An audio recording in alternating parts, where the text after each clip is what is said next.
We had Triple M come out to do a competition for the State of Origin where we were dropping the football out of the helicopter. Yeah.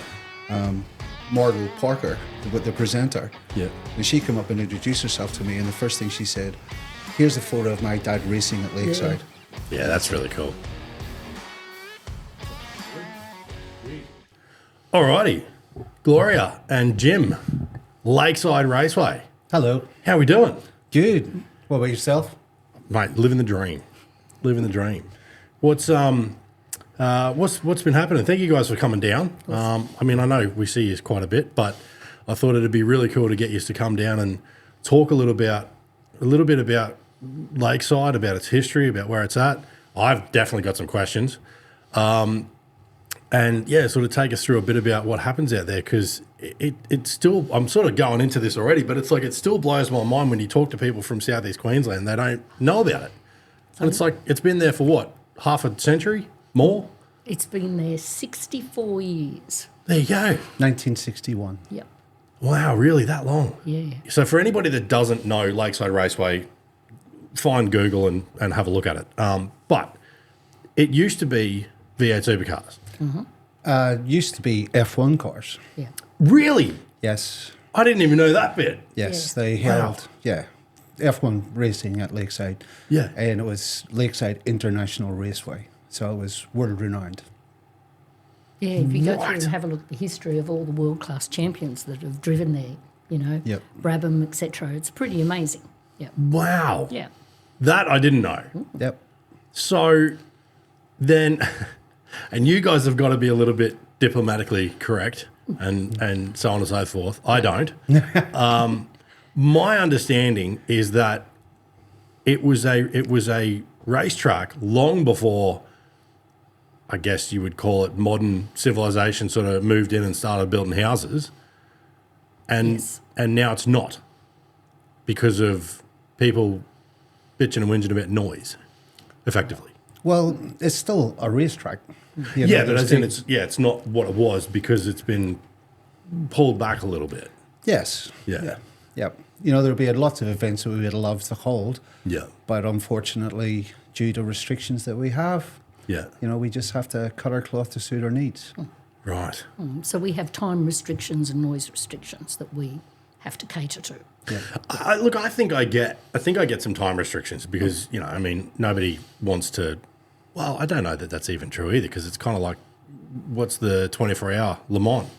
You know, I'm sure that people that live, because that's a road track. Yeah. You know, parts. I'm pretty sure that whole thing's a road track, isn't it? Le Mans. That's a road track. Sure Yeah, it is. There you go. It is. So it's like, you know, can you imagine the pushback if people that were living near that track when it's too loud? Yeah. And that runs for like, what, 24 hours? Yeah, but there's sort of a different dynamic. It'd be no different from the Isle of Man. With the amount of income, like it's only one event a year. It's not running 7 days a week as an industrial racetrack. It's one event. So they can shut it down. And with the economy and the amount of money that that particular race brings into the area, Yeah. you know, you can get away with it. It's no different from the Isle of Man or anything like that, where, you know, there's a lot of money that comes in for that event. Yeah. But it's not running 24 hours a day, 7 days a week. No, that's true. I guess there's that. But so basically it comes down to money really being the big thing too. Because it's Well, like, there's a number of factors. If you look at something like a V8 supercar event, Yeah. you'd be looking at around about $1 million just in your overheads to run that event. Now, that's a hell of a lot of spectators to get through the gate to break even. or one really loaded one. Yeah. So, Yeah. you know, and that's the pointy end, but that's sort of what you're sort of looking at. And unfortunately, racing is declining. You know, the drivers are getting older.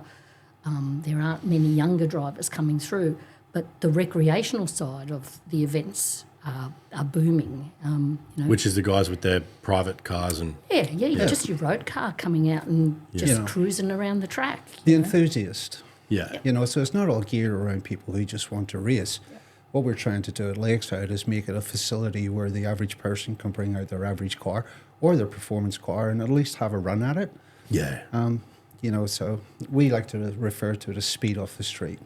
Yes. So we're taking them out of suburbia and giving people the opportunity, everything from motorcycles, drags, circuit racing, sprints, theme days. So it's all to do, each event that we have is surrounded by a purpose. Yeah. So a theme day, you know, it's mainly aimed towards the families and the kids and giving them the opportunity to get into Dad's car and, you know, listen to the sound of it, listen to the engine roar. Whereas if Dad does it out in the straight, you know, the Rozzers will be after him. Yeah. You know, so things like that. You know, different types of themes. So All Asian Day, All American Day, All Aussie Day, Euro Day. You know, it's all geared for those. But the latest product that we've opened up is basically an open day where you can actually bring along anything. Yeah. And, you know, we've set up a little medley of events that people can try their hand at. You know, it doesn't matter. Just, it's all in a safe environment. Like-minded people in a safer environment, you know, doing what they want to do. Yeah. Let's go fast. Well, yeah, it's the couple of open days, these first two that you did that we were out there for was like, there was an awesome just variety of anything and everything. Yep. You know, we had poking a bit of fun at, there was a couple of boys out there with, it looks like Mum's Camry. Yeah, and absolutely. then there's and there's Porsches and everywhere in between. It was really cool. Lamborghinis, Ferraris. Yeah. You know, and a lot of sleepers.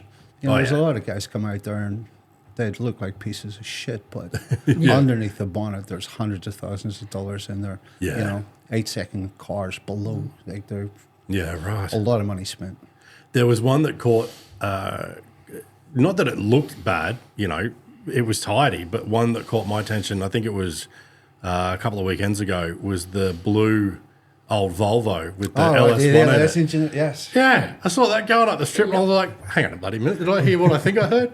And then when he pulled over, I was like, and it's got the LS badges on the side. Yep, we had a Volkswagen Beetle the other day turn up and had a rotary engine in it. Well, that's, okay, that's cool. That's different, but that, you don't see many quick Volvos. No. And that sky blue was so unassuming. Yep. You know? The guy that owns that, like, he's been out there lots of times, and he's won a few trophies and stuff off us for his performance. Yeah, nice. Yeah, he knows how to punch it down the line. Yeah, that he does.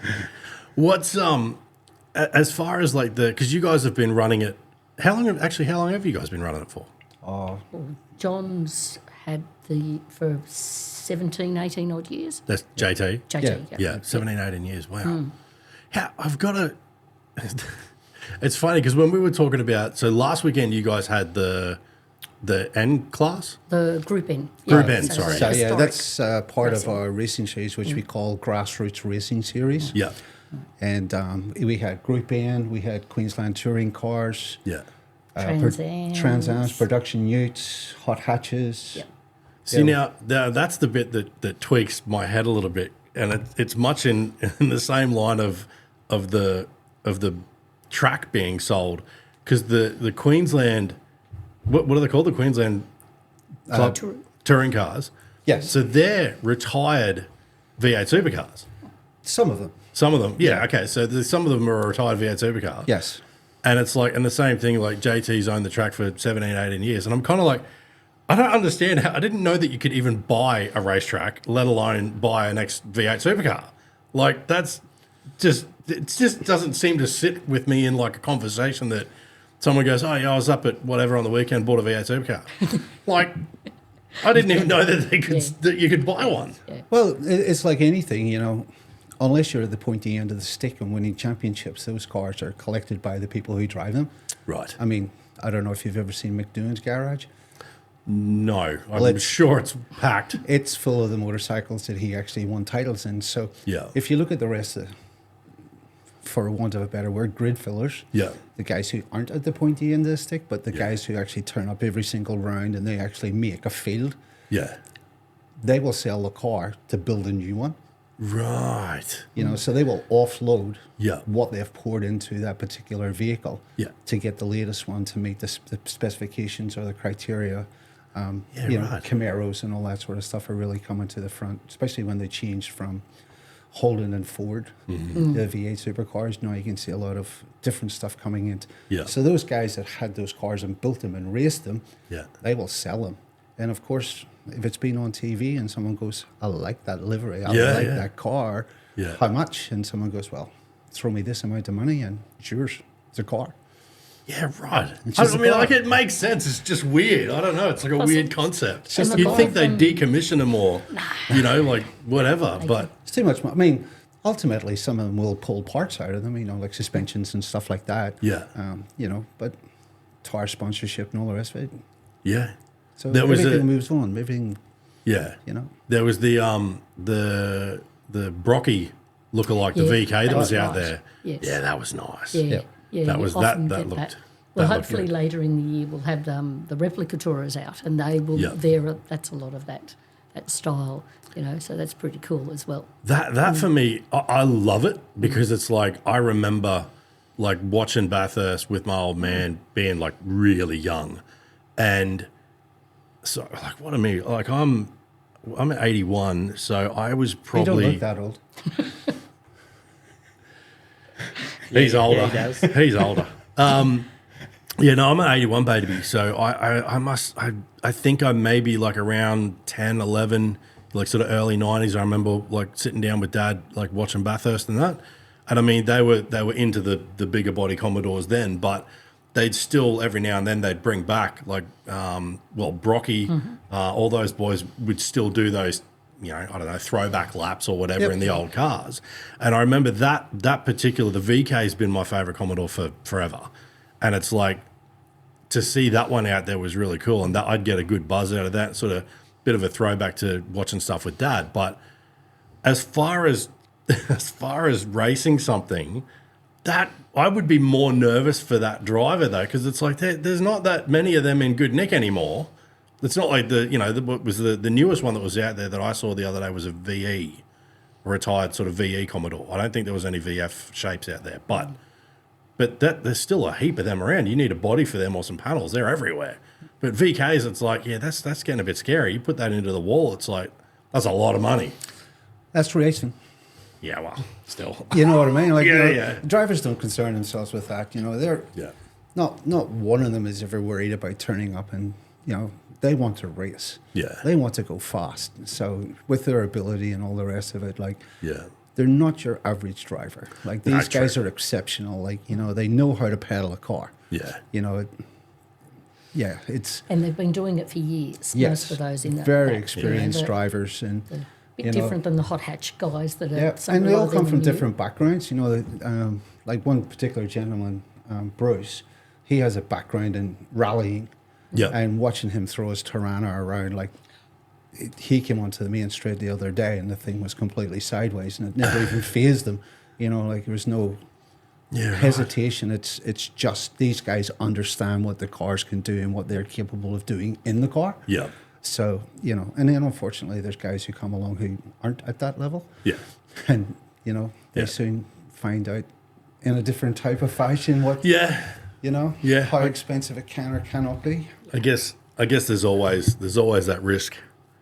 You know, it's like, I mean, I guess it's a bit different with the. But isn't that the thrill? Isn't that the risk that, Yeah. you know, that we sign up for? The risk, it's the speed, it's the thrill. Yeah. You know, if motor racing was safe, like, most of them wouldn't be interested, and it's because it's a high risk activity. Yeah. That they're actually in it. They need the adrenaline buzz. They need the, you know, something. Yeah, they're all that- adrenaline junkies. Yeah, they can't get Yeah. it in a normal average day saloon car driving around the streets, taking or dropping the kids off or whatever. Yeah. These are people who need that fix of speed, and Yeah. you know, they spend a lot of money on it. You know, credit where credit's due, and they need somewhere to go. And we just happen to have a facility that we put on these events for those particular type of people, and they don't mind spending the money to do it.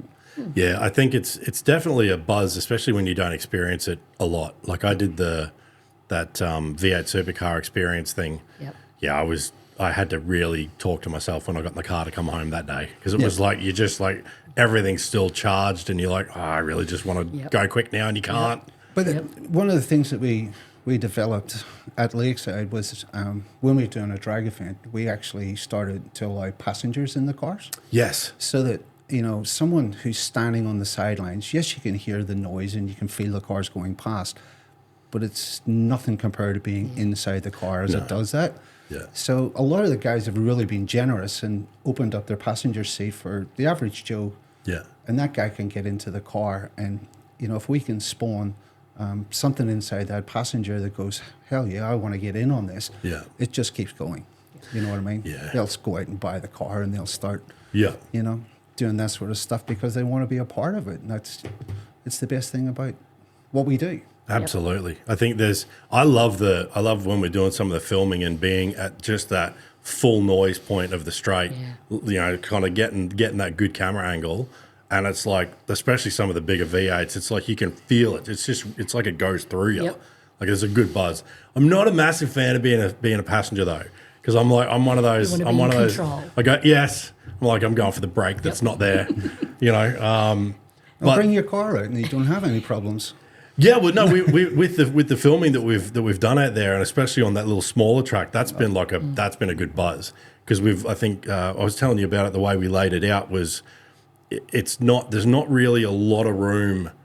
We've chosen a direction on the track and the way we've laid it out, so people can't get like really, really top speed. It's a lot more about acceleration, brake, corner. Yep. And even that's been a lot of fun on doing some of the vehicle reviews and stuff like that. But this is where this one's ears will prick up. On that track, in that little track, you guys run the go-karts. Yes. Oscars. Yeah, the Oscarts, yeah. Yep. See, there he is. Yeah. 4-stroke. Yeah. Yeah, so that's because my old man was running, this is going back a long time now, but he was running the Clubman series and then the Rotax series, which is you key start them. Okay. But the Oscarts, that's a whole different thing again, isn't it? Is that a controlled group, or is that does that attract that they? What am I trying to ask here? Is that a group they go around all the different tracks, or? Yeah. Yep. Yeah. Yeah. So the Oscarts are a club themselves, so they hire the driver training centre, Right. and they get their own entries, etc. And yes, they do go to Kalula and Toowoomba and Yeah. Yeah, it's a full-on racing series for the juniors. Yeah, Warwick. Oh, it's for the juniors. Yeah, but there's a lot of adults who come along and race in it. So the number of people who are supporting that group is massive. It's great. Yeah, okay. You know, it's not just mum and dad taking the kid and letting them. It's mum and dad have a cart. Yeah. And there's positions for them to go into it as well. Yeah, right, okay. But the whole thing is to bring the juniors up through the ranks. Yeah. And, try and promote it. And same with mini motos, like with the motorcycles. I saw that. So cool. Have a look on the Facebook page, Shawnee, and see, or Facebook group, and see if you can find the mini motos. Find a video on them. I was like, I didn't know what I was looking at when I first saw it, because it's like, I mean, these kids must be what, like They're 5 10? and up. 5 Some and up. of them are 5 and up. Yeah. That's nuts, because Well, it's they like can be from 5. it just looks like a full-size thing, but shrunk, and there's little kids on it, and this tiny little pocket rocket bike. Yep. And the best thing about that also is the club is built for the mums and dads as well. So the mums and dads can jump on a motorcycle and ride around with the kids, to give them that little bit. Yeah. Look at this little guy. Yep. Yeah. Like, that's what I'd probably be doing if I was on one of the bikes, like legs back, going flying. But is there any videos on there? Oh, what is that? Oh, that's a private group. Oh, we're not part of that group. No. Oh well. Hit up YouTube and search what is it called? The Queensland Mini Moto. Motos, Yeah, because that looks just. I mean, when I worked out what I was looking at, there was like the dad in me started freaking out because I'm like, God, these guys are tiny. Yep. It's great. Yeah. But that's where they start. They've got no fear. Yep. True. Yep. No, and Mark runs a really good series. Yeah. So he also tries to get out to Ipswich and Kalula, I think, to run. He's started to expand some, so they're really great. No, that's not it. That's that's you guys, but they're bigger kids. That's because they run super motards as well for the big kids. Yeah, look at that. Here you go on that one. Oh, that was one. Give me 5, give me 1,000. All right, just go back. We're going to have to edit this bit out because as soon as that plays on here, YouTube's going to have a fucking heart attack. Yep. So just click back, Shawnee. And down under it was the little guys. Yeah, down there. Look at them. That's so, and what do they do this from 5? 5, yes. Yeah, they can do. Yep. That's crazy. Hey? Well, Oh, my that's God. where they all start. You know, Valentino Rossi did the exact That's same right. thing. And True. then they step up. Like this Sunday, we've got our ride day, so we've got 125 riders there. So we Yeah, cater for right. ours. So Yeah. yep. So Yeah, I guys don't- and girls out there. So it's pretty cool. I don't think me cruising around out there on a big cruiser would really fit in. Well, why not? Well, that ain't corner real well, you know. It's like, No, yeah. that's right. Especially with my big ass on one. Run what you brung. Hey? Run what you brung. Yeah, well, true. So getting back to the all these different events you're doing. So you guys have got the open day, which is just anything and everything. Any car, yeah. Any car, yeah. So, because I mean, we've seen like not last weekend, the weekend before, there was like this beautiful old Impala out there and stuff that's like, I mean, would just be like driving a lounge chair. So I don't know what he's done to it, but it's like you look at those big old cars, but there's been old Statesmans and GDOs and all sorts of cool stuff out there. You mentioned the All Asian Day, so that's just all JDM stuff. Correct. Yep. Yeah. And It's one of massive. our biggest events that we run. So Yeah, it's okay. Sunday week. It's okay. all family cruising. Yeah. So, you know, they come out and they can buy 20 minutes on track for $20. Yeah, right. Yeah, yeah. So Wow, that's actually we like run when a you full day of family cruising. and that's a full day of family cruising. So what does that mean? There's no like roll racing. There's no that's correct. just behave It is yourself and have a designed, little bit of fun. yeah. Yeah. And that's why we sort of structured it so that we have sessions where the family can enjoy it. They can get Yeah. the kids in the cars. The kids, it's not just driving around the track, like it's a show and shine on steroids. Mm-hmm. Right. So a lot of, especially at All Asian Day, we have a lot of stuff that comes out that people have been building and they're all lined up. Yeah. So instead of just having a static display, Lakeside's one of the only venues where you can actually showcase what that car, so you can actually drive around the car. Yeah. And that's the difference between what we do at Lakeside and what an average show and shine is. There you go. You actually get to drive the car. So the families come out, they look at the cars, the kids drool, the dads drool, the mums drool. And you know- mums go, oh my God. Oh, yeah. No. No, I want to buy groceries this week, not a Yeah, suspension lowering kit.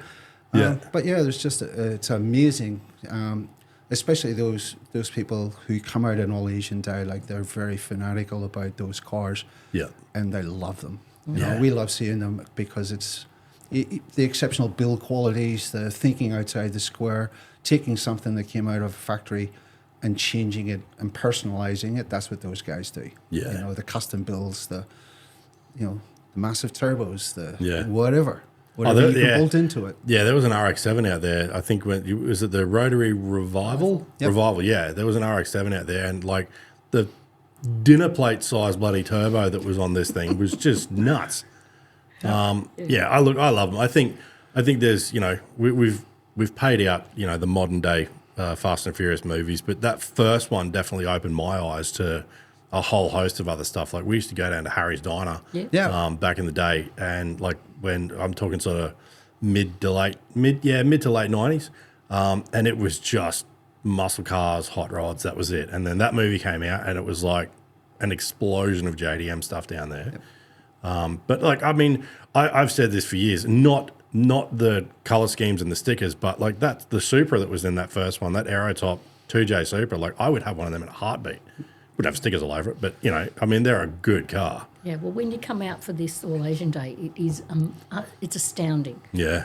Just the variety of cars that we get, etc. But we even had last year we had a young fellow who had his 12th birthday party at the track.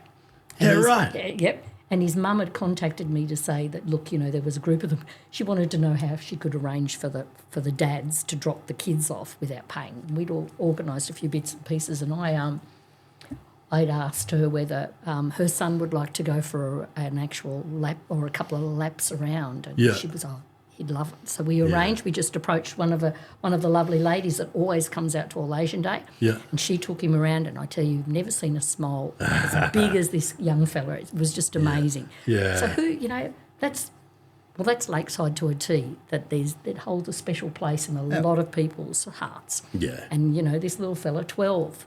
Well, where do you want to go? I want to go to Lakeside. I couldn't believe it. Yeah. So it's pretty cool. Well, with that amount of time, like, I mean, what did you say, 61 years? Like, you could be dealing 64. with 64. You could be dealing with like a third generation family. Well, Yeah. Yeah. If Very not much more. so.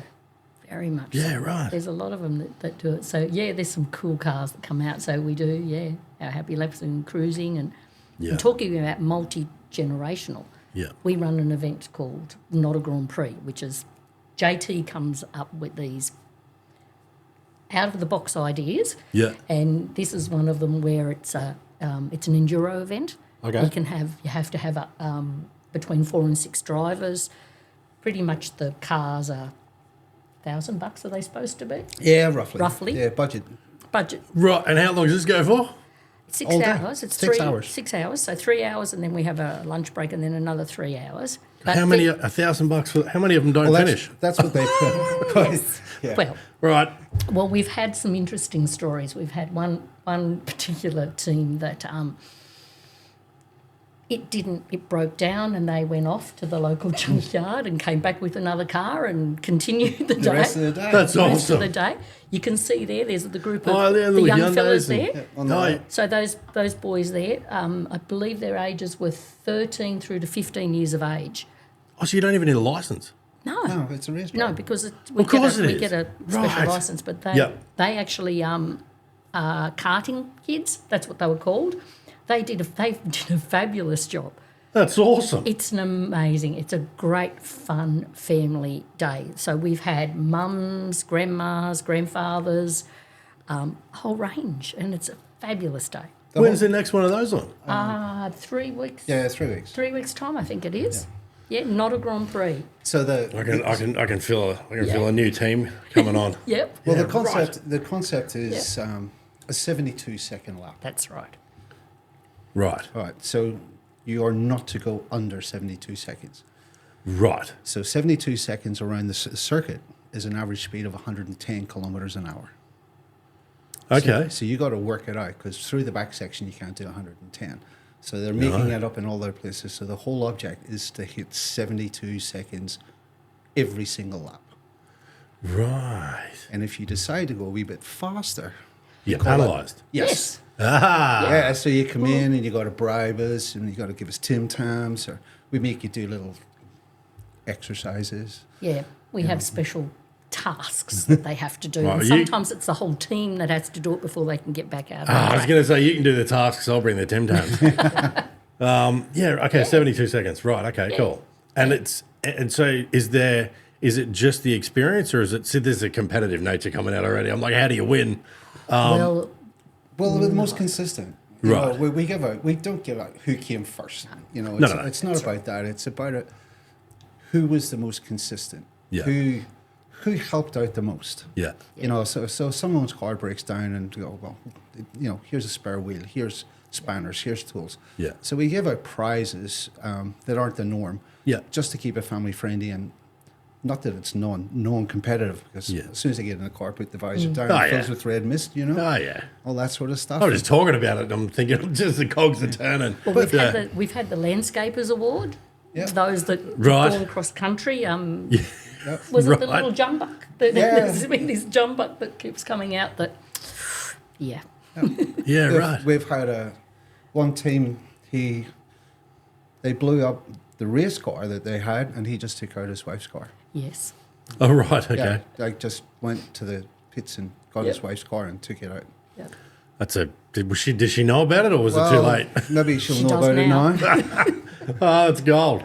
Yeah. Yeah, right. That's cool as. It is. Yeah. So we Although- can take drivers from 12 years and up So when you've got, I mean, with I get, experience. yeah, I get that they don't need a license. That actually makes a lot of sense. But with the younger ones, do you prefer, like, is there an age where you go, look, if you're under this, we probably want your dad in there as well As I with said, you? 12 years and up, and Yeah. then they need to have experience, like those kids there, because they all came from karting, so they Yeah. had motorsport experience, so Yeah. they were fine. We also have, at the beginning of the day, if there is a driver there that hasn't driven around Lakeside, Yeah. we get them to go out with someone in the passenger side with Yeah. them, so or they sit in the passenger side and then they sort of go around. That makes sense. Most of them have got some experience Yeah. beforehand, so yeah. Yeah. So That's really cool. it is really cool. But being a team event, like it's a gimmick. Yeah. But a lot of the guys turn up in dress up. Yeah. Yeah. We've had Yeah. Teletubbies. That's right. We've had all sorts of, and that's the team. That's their team uniform. Yeah. So You some know, of them. that's in the yeah, onesies. it's not very clear, that one, but unfortunately, yeah. No, that's all Yeah, right. all the ladies all turned up in Yeah, one. that There you was- go. Yep. Oh, yeah, the tradie ladies. Lightning McQueens. Yeah. Yeah. Yeah. Yeah. Oh, okay. Yeah, cool. Yeah. Yep. That's heaps good. I want to do it. Yeah. So I think I checked it out. When was it? The 24th. Sunday the 24th is the day. So Is it? Click on another photo, Shawnee, because the internet down here is not amazing. So I don't know if it's the photos or if it's the bloody internet. Oh no, that was clear. Okay. yeah. What's that one? Again, not a Not lot a lot of racing. racing. Not a lot of yeah. I love it. What's that little Corolla? Yeah, but it's one of those things where the little cars take a punishment. Yeah. Oh yeah. You know what I mean? Like they're being flogged, so there's Yeah. a lot of work goes into keeping them going for the 6 hours. For sure. You know, they have to. You know, the way we set up the refuel. I mean, yeah, I don't know. What to Yeah, say the little about that. Excel. Yeah. Well, I don't know what to say about that fella in a dress, but Was that a it's drag guy? racing. Is it the guy? Oh god. Drag racing. Well, we have considered it. Oh my god. Priscilla That of took the me Lake. entirely too long.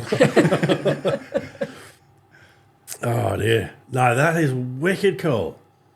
I'm putting you on the spot, man. I'm telling you now. But I'm not. That looks like a lot of fun. That's how long is it? 6 hours. So 6 3 hours, and 3. 3 and Yeah. 3. Yep. Yeah. Yep. That's cool. We're gonna just have to start shopping for a little shitbox now. Pity you didn't have your old Celica still. I don't think that would have gone around the track real quick though. That's the whole idea. It's not 72 quick. seconds. No, yeah, that's 72 right. seconds. So it's road speed roughly. I'm trying to, because I've driven around that track now, and but I've never timed it. So it's like I'm trying to work out whether that's like how slow that lap is to be 72 seconds. It's not slow. No, No, just trying to think. Is I it's know? comfortable. Is it okay? Yeah, it's comfortable, especially when you consider like the width of Lakeside. Like it's 12 meters wide, which is 3 lanes of a highway. Yeah, So you can actually go around those. So you're traveling at 110 kilometers an hour, average speed, like on a highway. yeah, But when you come up through Carousel and up Yeah. through the bus stop and then down into Hungary, yeah, and then you got to climb back up the hill towards Eastern Loop. yeah, And then it's a run down onto the main straight. So you got to average it out, you know. yeah, So sometimes you go faster, sometimes you're going a little bit slower. yeah, yeah. But the whole point is to try and average as many 72 seconds as possible. Yeah, that's cool. Oh, now I'm fucking you can totally lost my fucking train of thought now. Cheers. Yeah. Hear the cogs going. All right. So, someone in conversation over the Facebook account, which since we've started uploading some stuff for you guys for when we've been out there and all that sort of gear, there was a question about something along the lines of the V8 supercars type experiences happening out there. Is that a thing, or was it a thing, or is it a future thing? No. No, no. Got all hyped up on goofballs there. Not the V8s, no. No. Not the V8 experience or anything like that, no. No. No. Bugger. Although there could be some other experience type of events coming up in the future. JT's Okay. got a couple of like open wheeler. Yeah, he's got some Clubman Formula Fords, he's got Formula Vs. Yeah. We also have the Tiger Sharks or Tiger Sharks. Berettas, Yep. you know. So there is scope, but at the moment, like it's Gloria, myself, and Jack who work Yeah, at the facility. You're already pretty run off your feet. Yeah, and running so many events, like a lot of people don't understand how much goes into setting up the events. Yeah. You know, so publicizing it, all that sort of stuff that goes on Yeah. internally, and then on the day. So if we have events Thursday, Friday, Saturday, and Sunday, and we're off then Tuesday and Wednesday, Yeah. At least one day. Yeah. Yeah. you know, so yeah, Yeah. It's a pretty full calendar. it is, and we actually have cut it back a lot Okay. compared to what we were doing. But we had a far bigger team when we first started. But Yeah. slowly but surely, we're getting down to the core of what we want to do at Lakeside. So everything above that will be a fringe benefit. Yeah. Right. Okay. You know, Cool. so like Viet, I mean, it sounds pretty stupid, but to run that sort of event, the amount of money you have to charge people to go into the car, because you've got the car upkeep, the fuel, the tires, the person's wages is driving the cars and all that. Yeah. So we got to figure out economically, is it viable Yeah. to have that many? I mean, it sounds stupid, but if you have one V8 race car experience, you actually need 2 cars. Yep. Because if you've got someone booked in and the car fails, you can't disappoint them. So you have to pull out another car and go for it.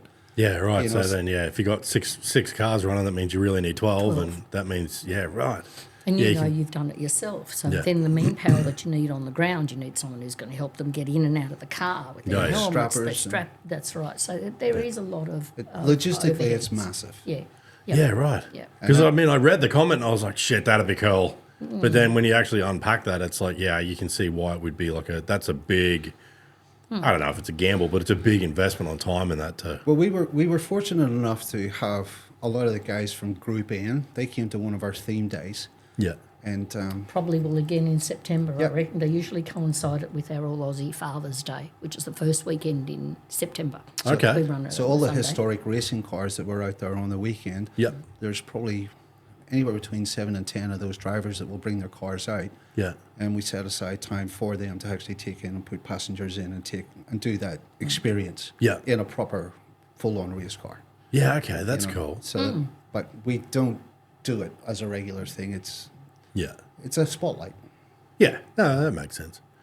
Is there, as far as running a racetrack though, because that opens up a whole other thought process of, like, you think racetrack, it's like, okay, there's people there to let you in, and there's groundskeepers, and then there's, like, people cooking hot dogs. Yep. Like, but as far as the help that you guys get, is there, I guess, how do I want to say this? Is there a way that people can get, like, more involved with, like, what you're doing in that? Yeah, if so, we rely a lot on our volunteer officials. Okay, and right. we really do. So most events we run, we've got a key group of employees. The rest of them are volunteer officials. Okay.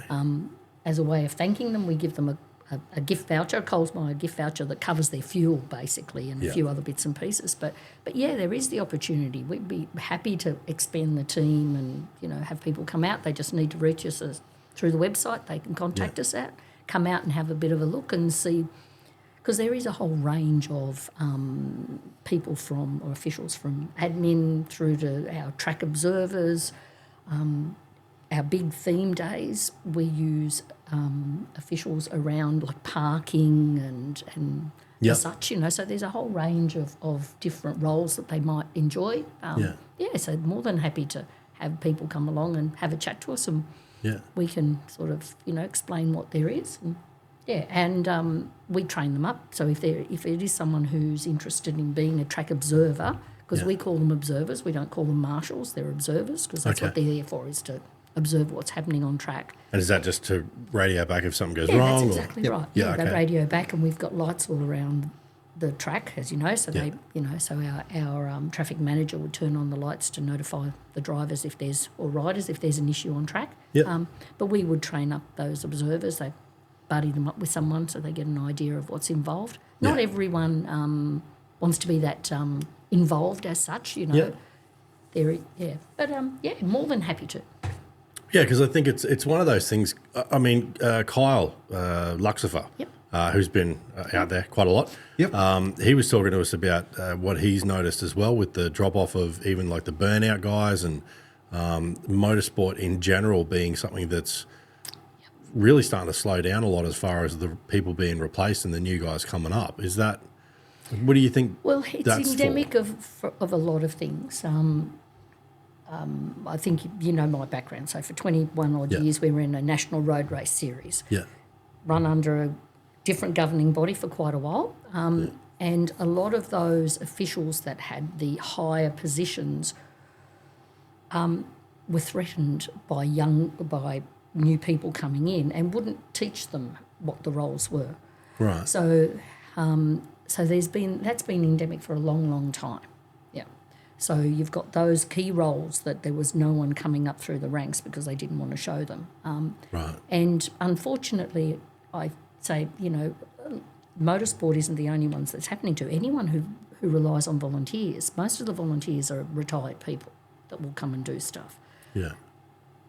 They're getting too old. A lot of them are getting too old to do it. So it's trying to bring in some new blood is always a hard role. But Yeah. more than happy to try and get people to, or if they're interested, to come out and give it a shot. Yeah. So that Yeah. it sounds pretty stupid, but a lot of the young ones coming through Yeah. want to do it. Yeah. They want to drive. Yeah. They don't want to sit They on don't a want point. to. That's right. Right. Yeah. Yeah. So It's all about the thrill. It's all about the excitement, you know. Yeah. So the staff that we have, like a lot of them are very keen motoring enthusiasts, motorcyclists and the rest of it.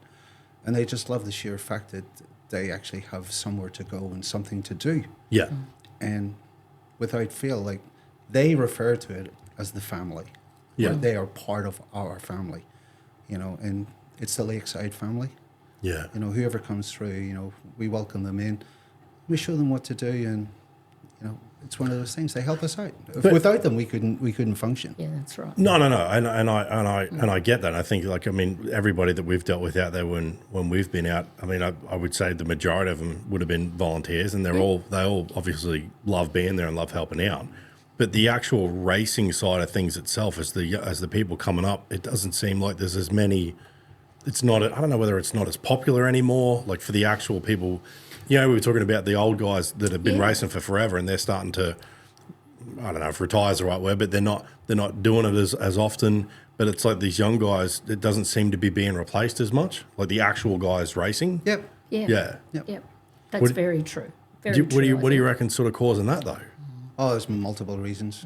You know, financially to start off with, it's not a cheap sport. No, and Kyle mentioned that as well. It's like America seems to get behind everybody really quick, and they'll throw product and parts, and I mean, obviously, you know, you need money as well. But is there? Do you think there's a lack of that sort of sponsorship in the sort of more ground roots guys, and so the ground roots guys aren't coming up as much, or? Look, I can't really say so much for the cars. My background being more with the bikes, but with the bike side of things is if your national race series is geared more towards the pointy end of the riders who are factory based, who don't pay for anything because the factory is paying for it all. Yeah. A lot of the times the series is based on having the rules and in their favour. So for your average rider who wants to come up through the ranks, they have to fork out a fortune to get anywhere near what these factory riders are getting. As far as you're talking about the bike itself, or Everything. Yeah, bikes, tyres, you know, all that sort of thing. So you know, the cheapest part of the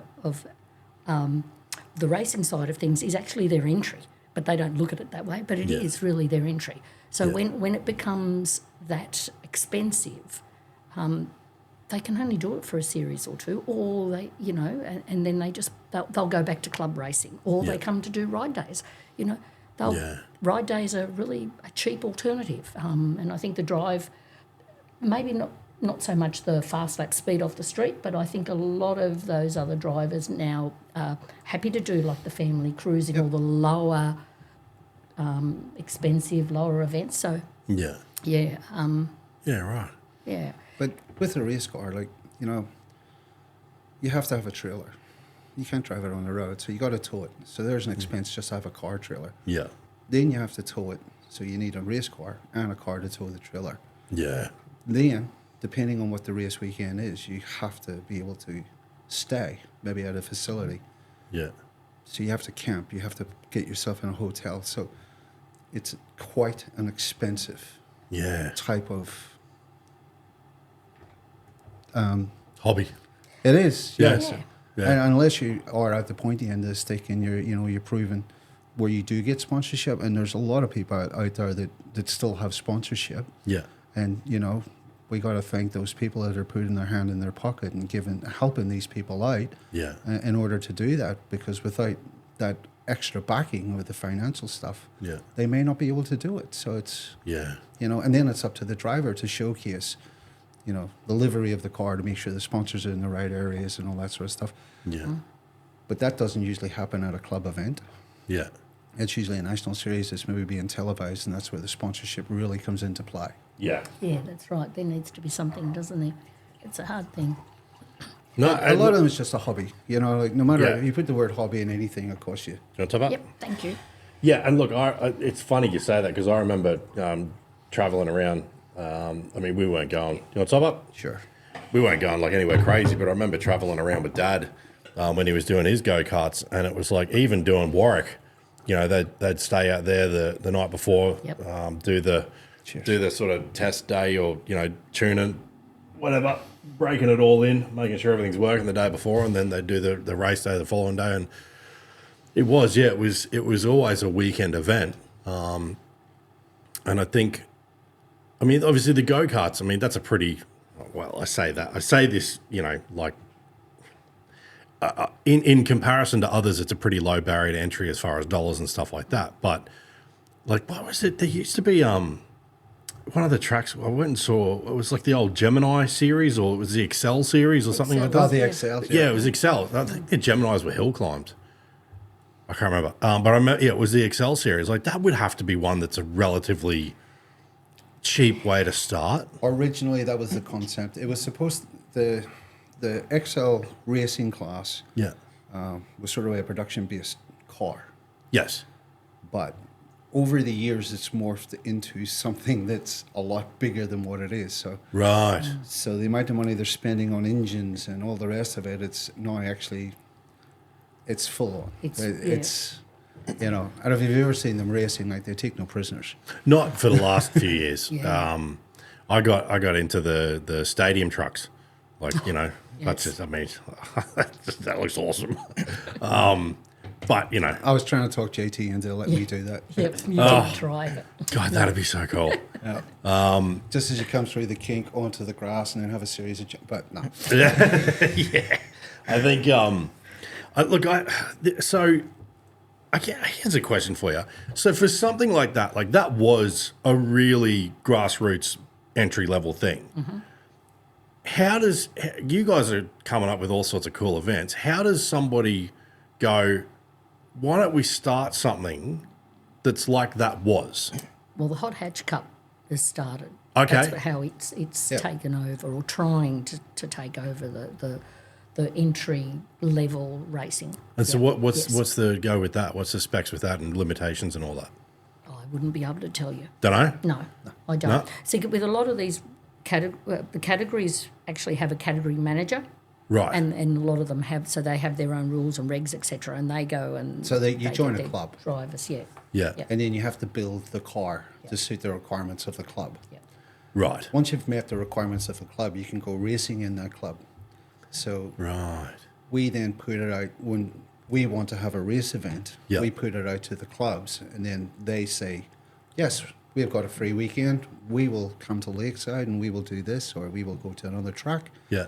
But yeah, it's club based, so we don't actually go out sourcing individuals. Yeah, okay, that makes more sense.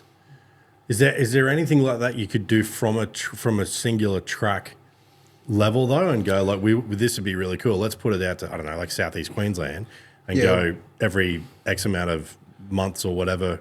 We're going to do an event, you know, and have something that's a little bit more localized instead of so national. So you got like more control over it. Well, it just comes down to entries. You know, at the last race event, we opened up what we refer to as our outlaw class. Yeah. We were told through the grapevine that there's a lot of guys out there who actually have race cars in garages and stuff, but they don't fit into the criteria of these clubs. Yeah, okay. So if they didn't fit the criteria of the club, they couldn't race with the club, so they had nowhere to race. Right. So we came up with the concept and the idea of, okay, outlaws, we don't care. As long as it's got a cage, and we can group them into engine sizes, V8s, V6s, you know, all that sort of stuff, turbos, non-turbos, and give them somewhere to race. But we only have held one event. Okay. So now trying to build on that with our outlaw class, hopefully that will grow in its own right. Yeah, well, that's kind of more like what I meant, so that it's not about them traveling, because I mean, like, I get the concept, and even on the small scale, like I said, with Dad's go-karting, like that was only a few tracks, because he was like, I'm not going to Sydney, I'm not going here, wherever it was. He was like, I think it was Gold Coast, Ipswich, Warwick, something up north somewhere, like Gympie, or I don't know where, but it was like, it was a little area that he did, and to have something down here, and I mean, it's a little bit selfish on my part, because it's like, you guys are 25 minutes away, so I'm like, yeah, do that there. But having something like maybe it is the Outlaws where it's like you can get involved and it doesn't matter as much about being a part of a club that's got, I don't know, 500 members or, you know, whatever. It's like a little bit smaller, more localized that people can come out and do, but you're still competing in the same group. You know what I mean? Like, because you build that camaraderie and, you know, you develop friendships and, you know, it's like I think it was, it was not last weekend, the weekend before, there was two cars and they were just, I think it was a Tirana and something else. They would just at each other the whole time, like trying door to door. And it was every time they went out, every lap they come up that straight, and there was nothing between them.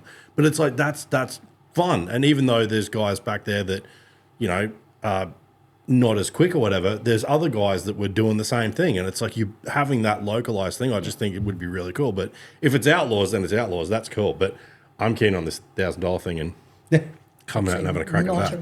We want to see what outfit you come with.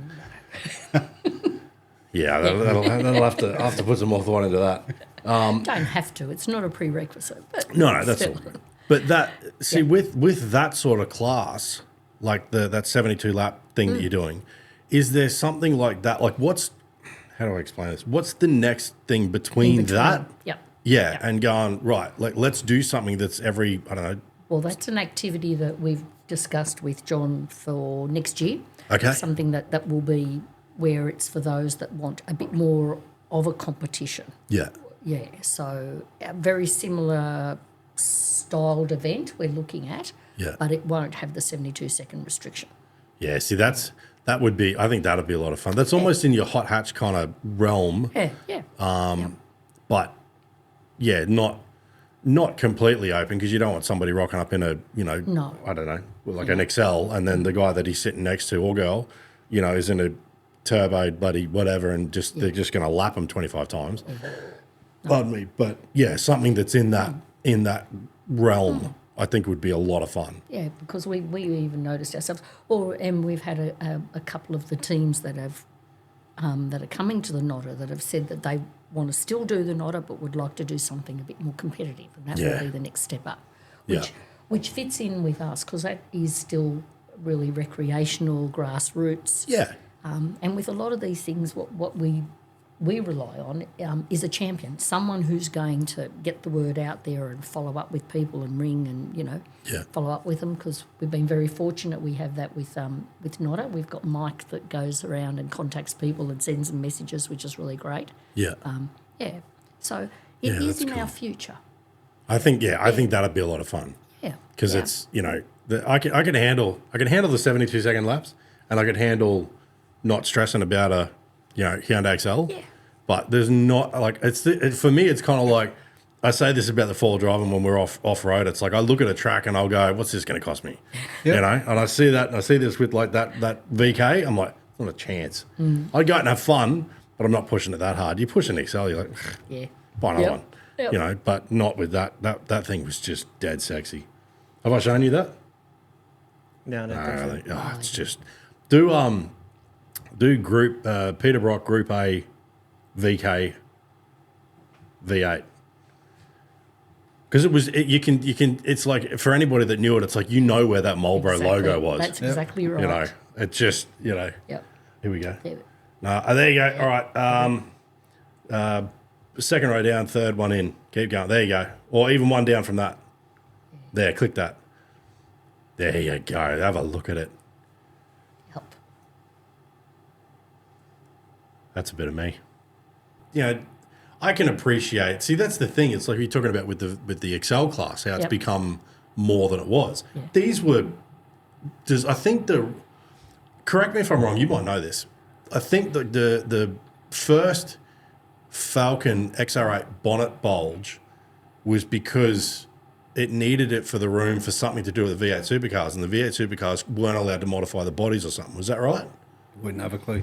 I really think that's what it was. I'm a motorcyclist. Sounds good. Yeah, that's right. I'm sure someone in the comments will correct me if I'm wrong, but I'm pretty sure that bonnet bulge was there because it was still based on the factory body lines, and they weren't allowed to change it. And the V8s, the Fords, were like, they needed more room.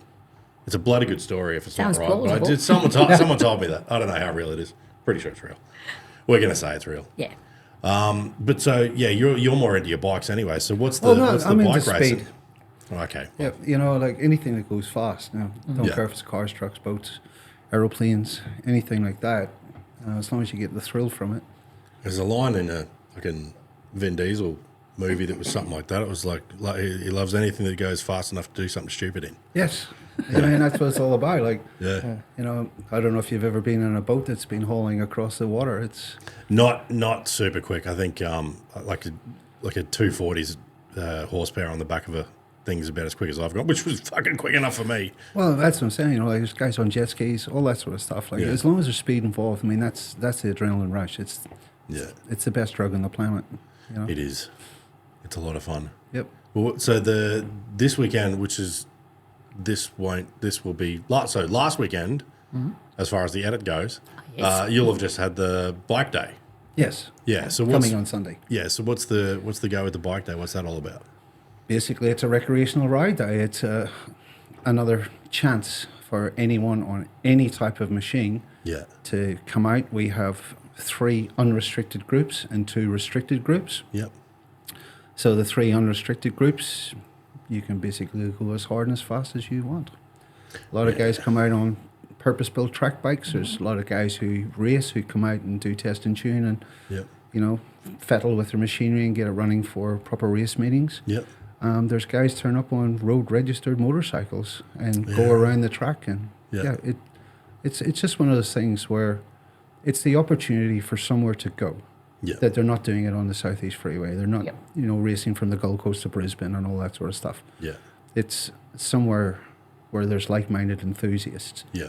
And it is very sociable. Like the whole ride day vibe is exactly that. It's not about who's the fastest. It's about having somewhere to go and socializing for a day.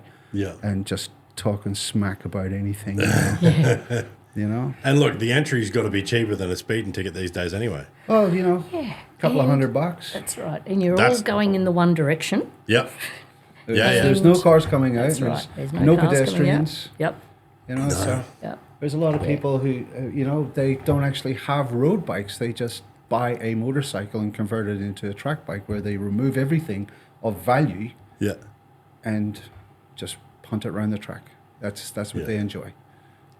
It's that social activity. It's the hobby. Yeah. They sometimes class it as too risky to ride on the road. With just modern, the way society is nowadays, everyone's in a rush, but you can't speed.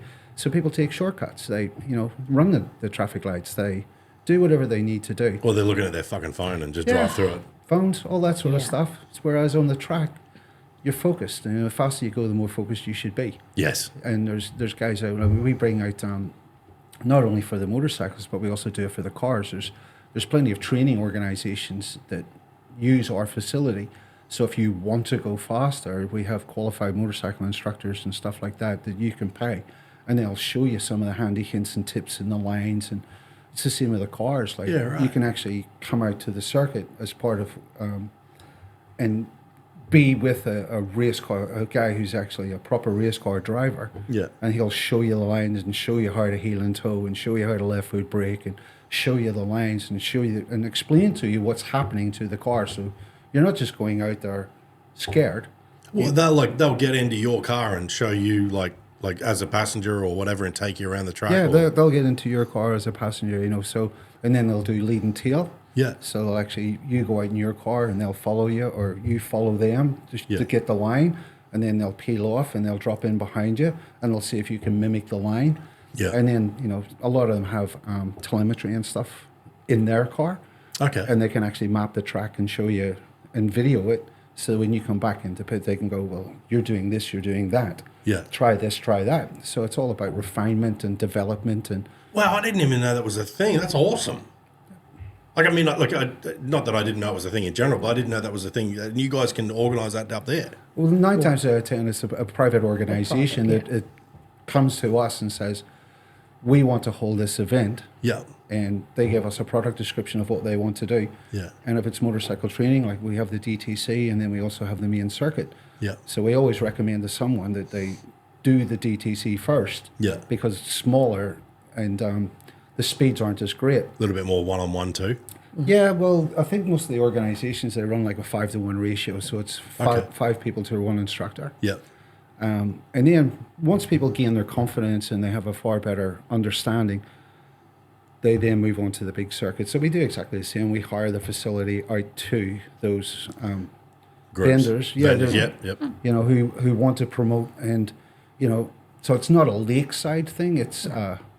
just, Okay. you know, it's a company that has the ability to hire the facility off us.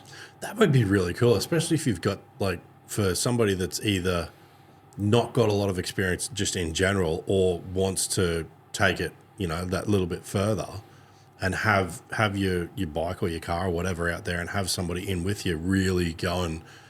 Because I think that would be, we've had this conversation regarding four-wheel drives, and I think it would be almost the same with some of the cars too. For a lot of the people that are trying to, you know, go off-road and do certain things, and they want to throw everything at it with these upgrades, and you're like, you probably find that your truck's probably capable of doing shit that you're not. Need to get the skill first, and then that's right. And That's right. almost be the same thing with the cars going fast around the track. It's probably like, you know, your car's probably more capable than some, especially when you're learning, than you are. You don't need to throw, you know, this, like, I mean, 1,000 horsepower has been a thing for the last few years. Everybody wants 1,000 horsepower.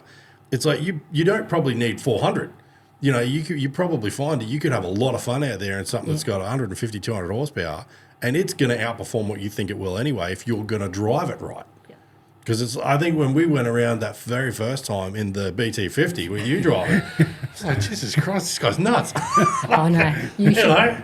You should get in the Tesla with JT. Yeah, see, that would be fun. But that's got no friggin' body roll. We're going around, he's showing me the truck in the beginning back then, and I'm like, we're in a BT50. I'm like, holy shit.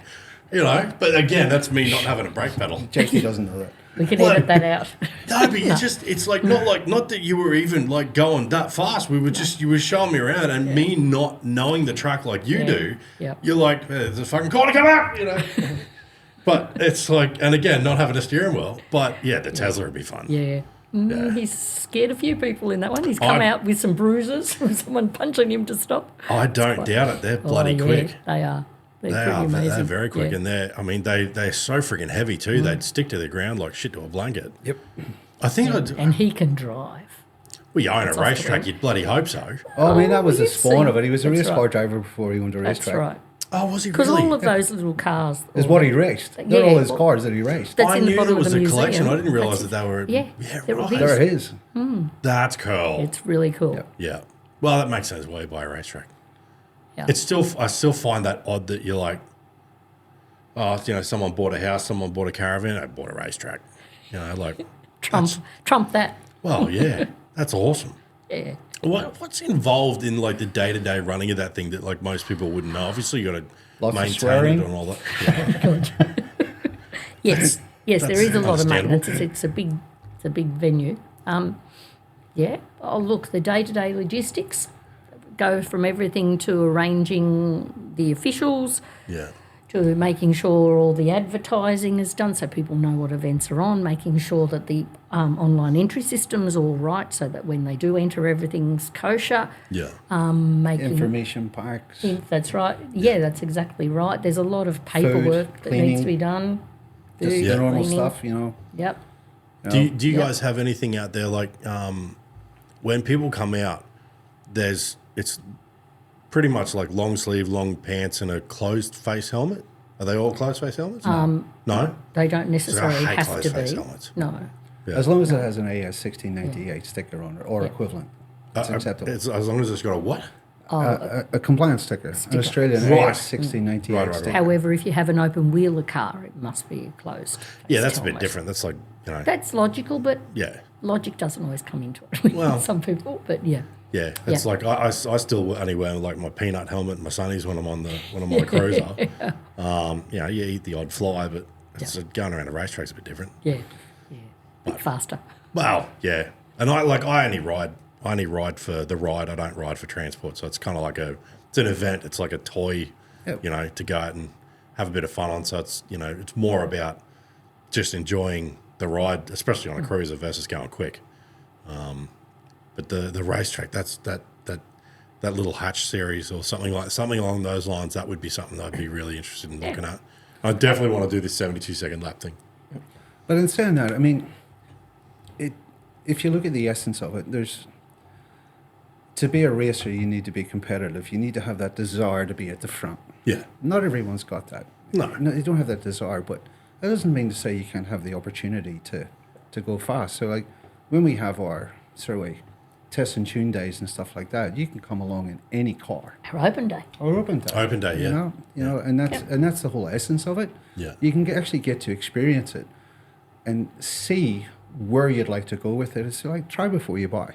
Yeah. Because once you buy into it, it's a very expensive exercise to actually go to the racing level. Yeah. You know, and, you know, we've seen some kids coming through like that, and their mums and dads have thrown everything at these kids to, you know, support them. And it's fabulous to see. Yeah. But, you know, what happens when the kid gets to a certain age and his interests change? Yeah. If you know what I mean? As long as they stay on that path, you know, that kid could go to the top. Yeah. You know, Australia's produced that many different world champions in all sorts of disciplines, from motorcycling, cars. Yeah. You know, and it took the mums and dads. You know, Casey Stoner, in point of question. Yeah. You know, his mum and dad threw everything at that guy to allow him to do and become what he became. Yeah. And he's phenomenal. Like, you know, we used to sell him motorcycles when I used to work for the big machine. Yeah, right. You know, he used to come in and buy his kids motorbikes and stuff. So the level of support from families, but you don't have to go that far. It's not that extent. You can actually just have it as a hobby. And that's the luxury of Lakeside is we're not into win. Yeah. You know, push around the track, do this. It's if you want to go fast, there's a venue that allows you to do it. Yeah. And if you have a particular type of genre of cars, you want to go drag racing, you want to go up against a 1,000 horsepower car. Yeah. You know, All the JDM stuff, the Euros, and You know, you've got classifications. so it's like the old scenario. You have 1,000 horsepower and a Tesla pulls up beside it. You know, it's very, very close. Yeah. Doesn't matter how much horsepower you have, it's how much traction you can get. Yes. You know, and that's the rest going around the track, you know. So guys who know how to drive, they can come out and experience it. And guys who don't know how to drive, they can come out and learn it and develop. You know, there's no instant fix. Like, it's not one day you wake up and all of a sudden. There's guys go out there and have been coming to this circuit for years and years and years, and they still can't master Lakeside. That's how unique the track is. Yes. Yeah, it You is. know? It is and a they very say cool that, track. you know, they'd never build another track like it. Yeah. You know, the radius changes, the angles change, the cambers change mid corner. Yeah. It's a spectacular. It's a driver's and a rider's track. You know. Bring up the Lakeside Raceway track. See if you can get like an overview, or whether even if it's an older one. Because I don't know the names of all the corners yet, but there's one that when I've been around it, it's obviously. So that's coming down into Hungary. Mm-hmm. So that's coming up the hill. Oh, no. That's the main straight. Yeah. So, all right. So that's Main Straight. It's carousel. Yeah, Go. that's carousel. That's the drag. Yeah. No, we're not going to get this. Are you Okay. wanting- So yeah. No. Go to Google. Google Shawnee. Maps. Yeah. Google Maps would probably do it. Just go to Google and bring up Lakeside Park or Lakeside Raceway track. And because there's a corner. Again, we'll just have to edit this bit down. It's no worries. All right, yeah, That top. Yeah, or either or. Yeah, that one will do. Click that and then hit visit. All right, so there. All right, it's old. Yeah, it's real old. Is Yeah, it? it's real Yeah. old. Yeah. All right, That's so you're going down the main straight. Mm-hmm. It's got that little kick to the left, That's called the kink. right? That used to be the fastest corner in Australia. So, really? Yeah. Yeah, right. So the carousel. Yes. The first part of the carousel's fine. It's once it sort of straightens back out again, and then it starts to rotate on that second right hand as it goes Up up, the and hill. around, Yeah. and it's like the camber changes. Yes. What do you? I don't even know what you bloody call it. Like it's not a consistent bend. It's like it gets tighter as it It's turns. a decreasing radius corner. There you go. Okay, that keeps catching me. Yeah. So, every time I think I'm all right, it's like, oh, no, it's tighter, son. So the reason a carousel is as you come out of the kink and you approach, it rises up. Yes. So it then turns around, and it's a double apex corner. So it's actually 2 corners. Yep. But as you drop down into the trough and then you come back up into the secondary part of it, Yeah. that's when things get interesting. Yes.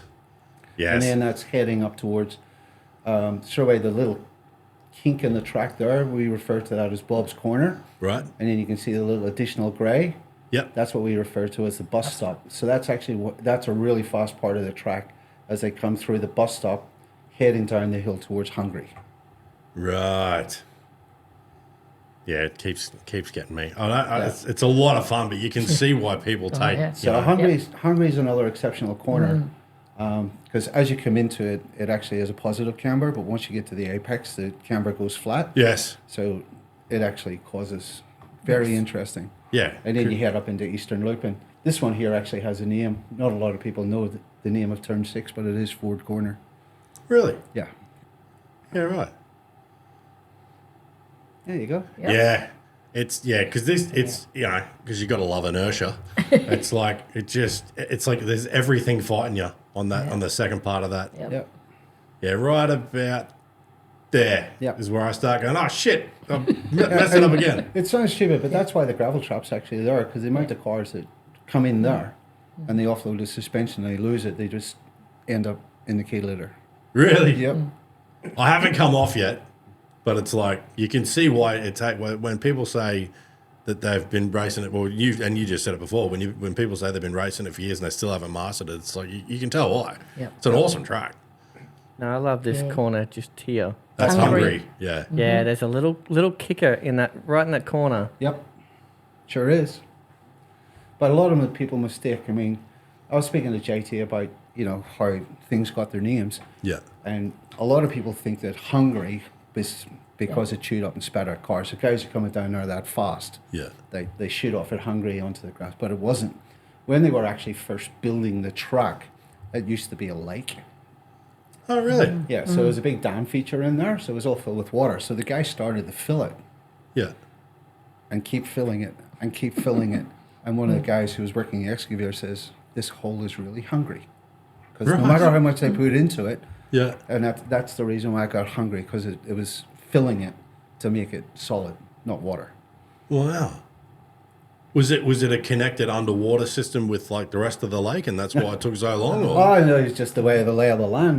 Right. I mean, we've got dams over here on the left-hand side, just Yep. just below the donut. So that dam, then you've got the donut, then there's another dam. You can't see it. You can't see it, so Where the tree line is. Yeah. And then over on the left-hand side, near the DTC, we have another 2 dams up there. So it's the whole place is just, I mean, we suffer a lot from water. Yeah. Yes. we Look, do. when we were doing the first laying out the track for that second track for the wild ride stuff, the little donut there in the middle was like underwater. Yep. A lot of fun. Yep. I mean, it comes from the top of the hill and works its all this way down. And I mean, that was one of the actual dam level. Yeah. When I used to own my own business, like I used to hire Lakeside. Yeah. And I was one of the last people to use Lakeside before they shut it down. Okay. And I come in there one day and there was no water. There was actually a white horse standing in the middle of the lake. It was completely bone dry. Really? But now they've used it as a water catchment, but they also raised the level of the water. So they actually hold more water in it now than what it used to. Okay. So it doesn't take much to flood it. No. Yeah. No, even when you with the second gate when you drive in and you're next to the lake, there's not a lot of difference in that height. No, not at all. We're getting very good at pushing water. Yeah. I don't doubt it. Yep. Oh, very cool. So what else has been happening out there? Is there anything else you guys want to touch on that I haven't remembered? Well, no, you probably didn't know. Today we actually had the police out to do some filming. We will in September school holidays run in conjunction with them a learner driver development program that they do, which Right. is where if it's teaching learner drivers that what to do if they happen to be along the road and Get pulled over. get pulled over, or an ambulance or a fire engine has to come past them, and or if they get stopped by an RBT. Right. So yeah, that'll be pretty cool. So in September we'll start doing that. So that'll be an early evening, late afternoon, early evening activity that we'll have there. So that's pretty awesome. So, Yeah, it makes you think. It's like it's almost like it makes you wonder why. And I mean, I'm going to say this, and you may turn around and go, "No, we already do it." But you would think a track like Lakeside would be a great place for parents to bring their kids to learn how to drive. the driver training centre, and that's where they need to then go through a defensive driver or a third party. Yeah, so that's where they go to do that. So yeah. So logistically for Lakeside to conduct something like that is a lot of manpower. Yeah. Okay. You know, it still comes back into the field. You've got to have qualified instructors. You have to have, you know, advertising and marketing for all of that particular. So there's companies out there that specialize in that. Yeah. You know, they have all the necessary equipment. They have the cars. They have the instructors. They have the database. Yeah. You know, and so we hire the facility to those third parties, and they do conduct it. They have everything from, you know, learn to drive to performance driving. Yeah. You know, what happens when it goes wrong? You know, The defensive driving. you know, so I mean that's the virtue of the DTC, because it sounds stupid, but we can on purpose flood it. Everywhere else we don't want to flood, but we can actually flood the DTC. Yeah. So the kids can actually get experience in the wet and the dry, because unfortunately, wet is where all the issues seem to happen. Yeah, and I think even with what you were saying, where the kids, the group of 13, 14-year-olds for that, like that there, I mean, okay, fine, they've got to get a little bit of experience behind the wheel prior to doing it, but that's, what are they, 16 when they get their learners now? Yep. Yeah. Yeah, so that's still a few years worth of understanding just the mechanics of steering, or if you've got access to a manual, clutch control and all that sort of stuff. Put your leagues ahead of starting it at 16. True. Yep. Yeah, that's really cool. Yeah. But it seemed like, I mean, I've been a motorcycle instructor for 30-something odd years. Yeah. It's not actually that hard. No. But I mean, a lot of people can do it. Yeah. Motorcycling and driving, it's one of those things. If you can ride a bicycle, you can drive a manual car, you can ride a motorbike. Yeah. You just have to realize that you're vulnerable. Yeah. And that's what a lot of people don't understand, is when they get into the car, we refer to it as the red mist. The helmet fills with red mist and they go for it. Yeah. So they're getting that carried away and that excited with the adrenaline and the rest of it. They're not actually focused on what they're doing. Yeah. And having spent so much time with, international racers and finding out what do they do and listening to their thought processes, they're not going around the track going, this is so cool. Yeah. They're actually very, very focused on what they're doing, and they save up all that adrenaline until after the event. Yeah. So they're 100% attention 100% of the time. And unfortunately, when you're out on the highway at 100 kilometers an hour, you're only traveling at 28 meters a second. And I've often referred that back to, like, the fastest guy in the world can run at 100 meters in 10 seconds. Yeah. So you're only traveling 3 times faster than what some dude can run. So when you're sitting there, your cruise control, you're bored. Yeah. So that's when they get the mobile phones out and they start reading the mobiles. It used to play the radio, or fiddle around, talk to someone inside the car. It's the distractions that cause people to have accidents. Yeah. The actual process of driving and riding, you give a kid a bicycle, and like that, a bicycle, you just put a motor in it. Yeah. So you don't have to pedal. Yeah. There's a lot of kids out there that've got really good aptitude for that sort of stuff. But it's when you start to go really fast and when you start to want to, like, I've seen kids, like, I've seen 11-year-olds pass me out at QMP, like, on the dirt. You're just going, this kid is amazing. Yeah, right. But, they've got it. They know what to do. So when they move into cars and the rest of it, it's the same sort of process. Those kids, their intention is to go fast. Yeah. You have to provide somewhere for them to do it. Otherwise, they're going to start doing it out on the road. And it may not be them that makes the mistakes. It could be someone else who makes the mistakes, but both parties then suffer the consequences. Yeah, that's it. So it's that ethical thing about what goes on inside a person as a human being, where to do it, when to do it, how to do it. The actual process of driving a car is relatively simple. That's why there's so many cars out on the road. Yeah. The Department of Transport testing process, say what you want about it, but at least it's a standard. It's the minimum required standard, and you can't fail someone if they don't meet your standard. You can't fail someone. So if I had a standard, I can't say, no, you're not good enough. I have to pass you to the standard that's been set. Yeah, but that's been said a lot of times. It's like they don't teach you to drive; they teach you to pass a test. Correct. Yeah, and that's what I'm saying. Other people then, because the process of driving a car is quite simple. Yeah. So they push the limits to make it more exciting, and they go faster and faster.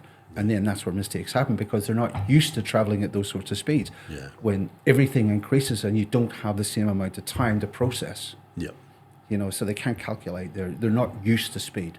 I think the biggest thing for me with all of it is the access to it, because I remember, and we've spoken about it on here a lot of times. Like when I was 17, 18, we were at the back of Pinkin Bar drag racing out there, and carrying on and yahooing and all that stuff. But I didn't even know that Lakeside was a thing, and I don't even know if what we're talking about now was even happening back then. But for these kids these days coming up, that they're doing their driving, they're doing their job, they're doing their stuff, but they get that urge to go out and have a bit of a play. It's like Lakeside's, you can't get fined. Yep. You're in a safe environment. Like you said, there's nobody going the other way. Yep. And you've got somebody to talk to that actually knows what they're talking about. Because when we were 17, we were all talking to each other about shit. Yeah. It's like, oh, you're doing this wrong. Yeah. Who knows? But now you can go out there and do in a safe environment with people that actually know what they're doing, and just pick whatever the day is to suit whatever you're going to do. But starting as young as 13, like that's awesome. And I've been involved in it now for a little bit, and I didn't even know that was a thing. So it's like getting that information out there. I think is like, that's great. Yeah. I love it. That's the essence of it. If you want to go fast, come to Lakeside. Yeah. Yeah. If you want to learn how to go fast, come to Lakeside. Yeah. That's what we're all about. We enjoy it. We get to do it. Like, we've got some nice vehicles and stuff in our own possession. We are motoring and motorcycle enthusiasts. Yeah. And it's too expensive out on the road. You get caught, you lose your license, you lose your job. All sorts of ramifications when you get caught by the boys and girls in blue. And God forbid something go wrong and you hurt yourself or someone else. Oh, well, That's right. if you hurt someone else, That's right. I don't mind hurting myself, but if I hurt someone else, could you live with yourself? If you kill someone? Yeah. Because it can happen like that. Absolutely. And again, it's like it's got to be cheaper than a speeding ticket these days. Yep. Heaven forbid, yes. Yeah. And at least that's the thing too. If you're going to speed, you typically don't go around speeding for 3 hours. You have a squirt here and there, whereas this is like you can go out and have fun the whole time. Yes. Right. That's exactly Like right. how many speeding tickets could you get in the road in 3 hours if you're driving like a lunatic? But also in saying that, the social activity, the rest of it, you're amongst people who will not frown upon you. It's not like you're you're cutting past people and you're sitting in a queue of traffic and someone goes up the hard shoulder or whatever, splitting. Oh, I want to get to the front and blah blah blah. Motorcycle passes, lane filtering and all the rest of it. Yeah. So people get annoyed. There's no aggro. There's no aggro. Very limited. So Yes. if you come to the track, it's Yep. the same type of people wanting to do the That's right. same activity. Yeah. And they'll be cheering you on. That's what I was going to say. You're almost going to get the opposite reaction. Exactly. Instead of someone That's- yelling at you, they'll probably Yeah. be like, holy shit, that was awesome. Yeah. You did that. Oh, your time's really good. Yeah. Wow. Or half the time they went, what's under your bonnet? They're Yeah. up there Yeah. talking about, it is fabulous. The whole thing. It's, what do It you is. do? Where'd you get that? Oh, I Yep. got this online or Yep. this shop down here. Or, Yeah, that's that camaraderie and That's banter right. and bullshit. And, Yeah, yeah, that's right. absolutely. Yeah. Yeah, I love it. so it's not just like a show and shine. Like I said, it just takes it that one step further where you can actually see these cars in flight. Yep. Yes. You can hear them, you can feel them. You go, oh, that looks really nice. A nice body kit. Oh, I like those wheels. But then you see it on the track when it's moving. You go, Yeah, wow. Yeah, it's a different mentality too, because it's like I've gone to a lot of show and shines in the past, but there's a lot of prima donnas there. Whereas these guys are out, and girls, I keep saying guys, but I say guys with guys for me is like general. Everybody. But it's like, these guys are out there like going hard. Yep. So it's not just a show pony trailer queen, like they're out there, getting into it. Yep. That's Yeah. right. Totally different sort of mentality. It Yeah, is. like when we have the Mopar day, like you yes. can see these yank tanks going around. Like I Yeah. said, You know, we've got the General Lee comes out, we've got the Monkey Car comes out, we've had all these different types of absolute amazing cars. Yeah. Amazing. Yep. And, you know, how many people get to see the General Lee in real life? That's right.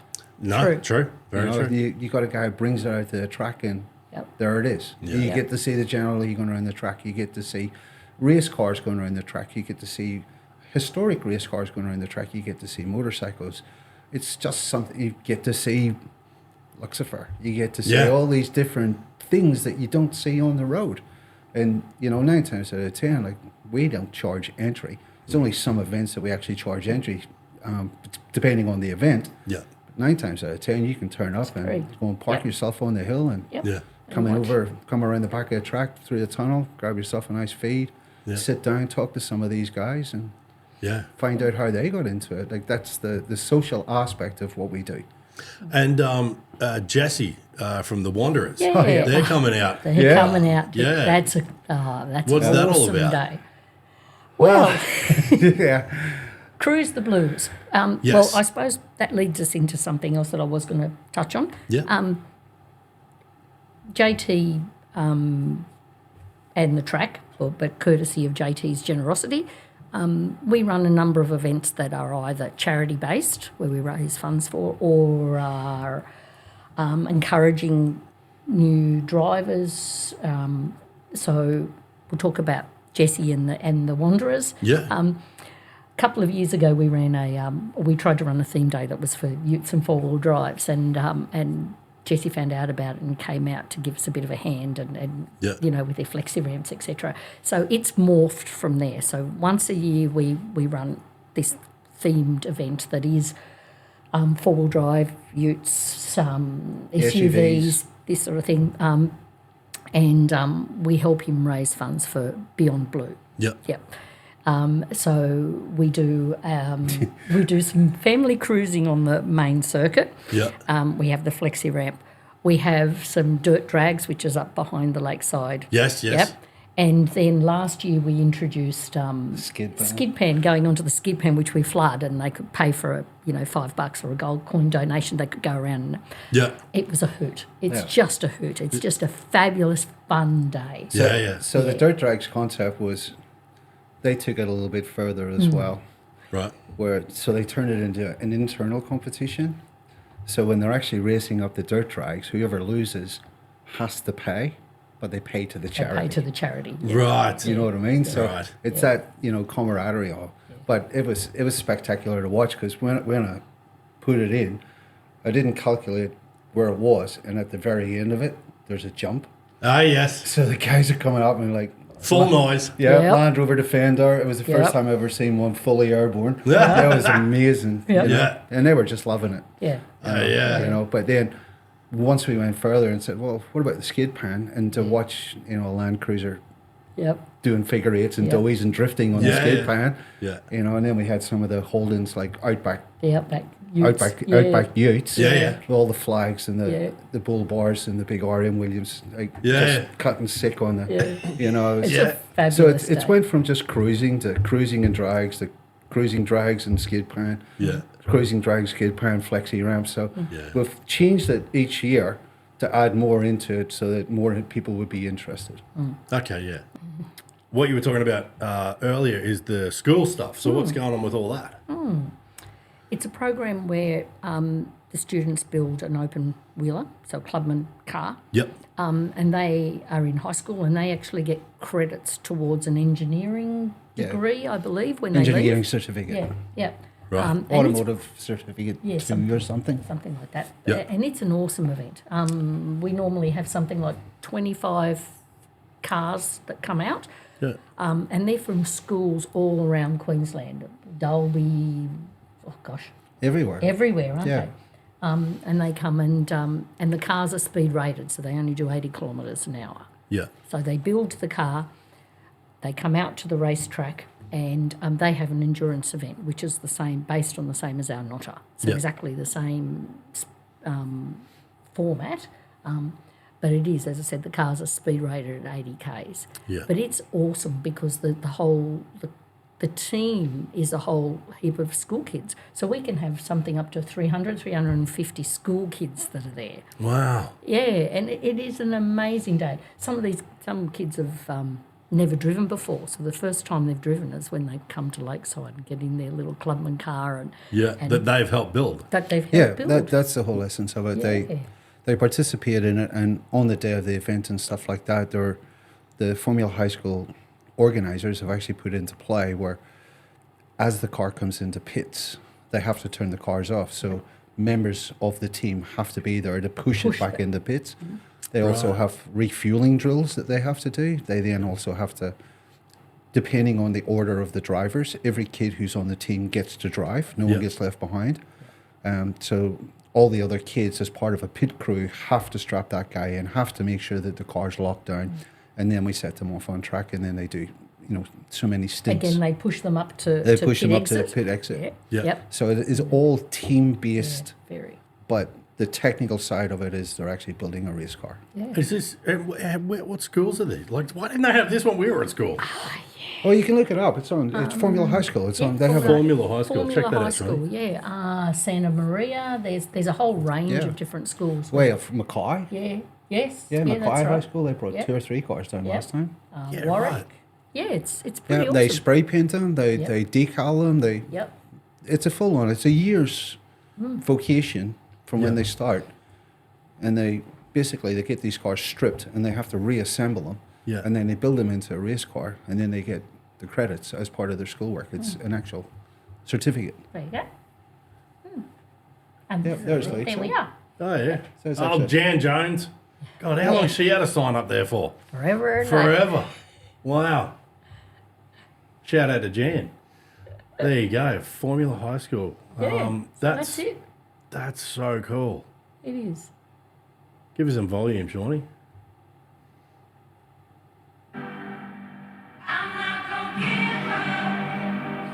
Well, YouTube's going to have a heart attack about this bloody song.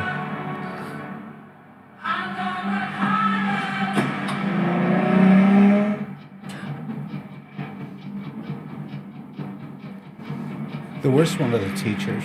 Yes. They bump in on Thursday. The teacher, so they bump in on Thursday. On Thursday, the teachers can take the cars around. And Right. undoubtedly, there's quite a They're lot of the them ones that that break stay the there cars. on Yeah, Thursday yeah. night that fix it. Yes. That's so cool. So yeah, all these cars are built and decaled and stickered and Oh, they're all like crazy different bodies on them too. Yeah. Yep. That was Some like naked. a go-kart on steroids. Wow. Yeah. It's a fabulous day. and every kid gets to drive. If you're Yep. on that team, Yep. you get a chance to drive. Yeah, that's awesome. Yep. There you go. Otherwise, don't know where they're from. Wow. So, Kingston? I want to go back to school. So I probably would have paid more attention. So I guess the main thing there is what I'm also trying to highlight is that not only is the racetrack there for those enthusiasts that are, want to have a need for speed. Yeah. We do a lot of community-based things. Yeah. There's Cycling. we do, cycling. Yeah. Cycling. Yeah, we have Well, we don't run it, but yeah. Hamilton Wheelers. Hamilton Wheelers. It's a cycling club. It's around this area. Yeah. And they get on the track. Yes. Yeah. What? That needs to be a public fucking service announcement for all these buggers on the sides of the friggin' road. Yes. Well, Yeah, the right. strange thing about it is this is how fit these guys are. Some of them will ride to the circuit, ride, round, and then ride home. Yep. Yeah, no thanks. No, exactly. And then it was just last year, this year, we held a Provello, which is a massive a proper race cycling event. Right. And I think the ladies, when they went out, they had a 30 lapper to do, and the men had a 40 or 45 Yeah, something lapper like to that. do. How long's the track itself? 2.4 kilometers. 2.4 k's. Well, there you go. There's the Hamilton Wheelers. Yep. Hamilton Wheelers. I love the fact that they are doing all that on a track. Yeah. Yeah. Yeah. So Well, they, no cars. that's yeah. right. You know what I Again. mean? Yep. Must be a nicer, much more relaxing event, not being yelled at. Oh, it's actually amazing Exactly. because they still fall off. Oh my God. Yep. Yeah. Yep. Coming down into Hungary, lose the front end. Oh, far out. Yeah. God, that could have. No, I'm gonna leave that alone. Yeah. Right. Yeah, but How do you lose a front end going downhill without getting any kind of airborne? coming into Hungary, turning back up the hill, Good God, that just makes them sound worse. skinny tires, Yeah. 130 wow. psi, 130 psi on those tires. something like that. Yeah. Good Lord. Yeah, that's well, you know what? Shout out to the Hamilton Wheelers Yep. for not being on the road. But it's a really big club, and you know the following that they get, like they have clubs come from everywhere to do their events. Yeah. They have it's usually on Anzac Day. Anzac Day. Anzac yeah, Day. they It's full actually day. have their full event where, and it's amazing to watch. The place is just covered in cars, Yeah. and every car has brought a bicycle, and everyone is racing, and they have all the categories from juniors up to seniors. Yeah. To at the Provello, we had 2 Olympians who turned up to race in that Provello Yeah. around the track. So Do me a favour. Jump onto the Facebook page again and search bicycle Bill. Yeah, I can't say. There we go. Oh. All right, click on that. That's was my grandpa, oh wow, and he used to. I think there's See, can you click on the main image? It's not going to let you see it. Scroll down.